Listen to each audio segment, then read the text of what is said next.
जय श्री हरि, जय गयाजी तीर्थ। आज मैं आप सभी भक्तजनों को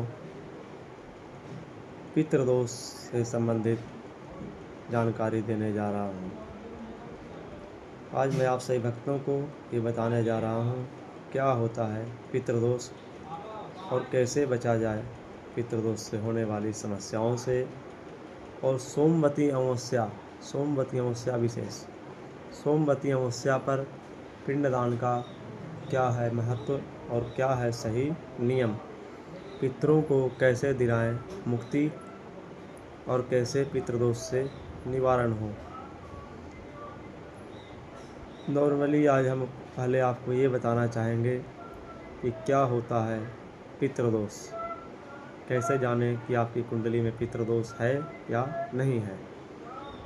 तो पितृदोष की जानकारी के लिए अगर आपकी कुंडली है आपके पास तो किसी ज्योतिष के पास अगर आप अपनी कुंडली दिखाते हैं तो वो आपको राहु या केतु अगर सूर्य या चंद्र के साथ आपकी कुंडली में अगर उनके साथ युति बनती हो तो पितृदोष लगता है। और अगर वैदिक क्रिया की माने तो अगर आपके घर में किसी की अकाल मृत्यु हुई हो, जैसे कोई फांसी लाकर जहर खाकर एक्सीडेंट होकर इस तरह से अगर कोई गुजरे हो तो उनकी क्रिया विधि पूर्वक नहीं हो पाई हो तो पितृ योनि को न प्राप्त होकर प्रेत योनि को प्राप्त होते हैं, जिस कारण से पितृदोष लगता है। और पितृदोष लगने से घर में अनेक प्रकार की समस्याएं होती हैं, जैसे घर में वंश बाधा होना, किसी के शादी ब्याह में बाधा होना, घर में रोग बीमारी का ज़्यादा होना, घर में धन संपत्ति से संपन्न न होना लोगों का, ये अनेक प्रकार की समस्याएं घर में उत्पन्न होने लगती हैं। और इसके निवारण के लिए गया जी श्राद्ध पूजन करना अति आवश्यक हो जाता है। गया जी श्राद्ध पूजन करने से पितरों को मुक्ति की प्राप्ति होती है। और जब पितरों को मुक्ति प्राप्ति होती है तो पितृ लोग आशीर्वाद देते हैं, जिससे घर में सुख समृद्धि आती है, घर की समस्याएं समाप्त होती हैं और पितृदोष से मुक्ति मिलती है। पितृदोष से मुक्ति मिलने से घर में होने वाली सारी समस्याएं समाप्त हो जाती हैं। और सोमवती अमावस्या क्या है, क्या होता है सोमवती अमावस्या और क्या है इस दिन पिंडदान करने के सही नियम। आप अपने जीवन में पितृदोष से अगर परेशान हैं तो सोमवती अमावस्या पिंडदान पितरों की पूजा के लिए, पूर्वजों की पूजा के लिए अति उत्तम समय माना गया है।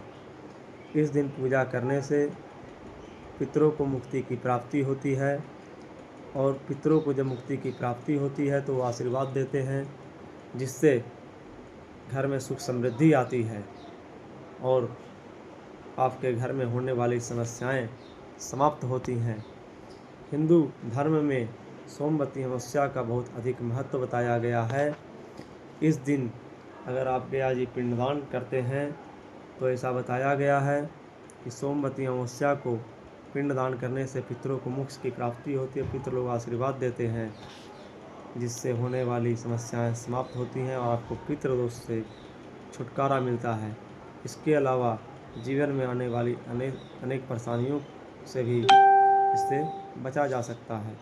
पितरों की मुक्ति के लिए अगर आप सोमवती अमावस्या को या फिर और किसी दिन पिंडदान नहीं कर सकते हैं या गया आने में असमर्थ हैं तो घर पर अन्न का दान और वस्त्रदान, पात्रदान भी पितरों के नाम से सोमवती अमावस्या को दान कर सकते हैं, जिससे आपकी होने वाली समस्याएं कम हो सकती हैं। और अगर आप सोमवती अमावस्या को भी गया जी ना आ सकें किसी कारणवश तो वेद पुराणों में ऐसा बताया गया है, गयायाम सर्वकालेषु पिंडम दद्यात् भिक्षण। गया जी में आप किसी भी काल में किसी भी समय में पितृ पूजा, पिंडदान पूजा कर सकते हैं। जय श्री हरि, जय गया जी।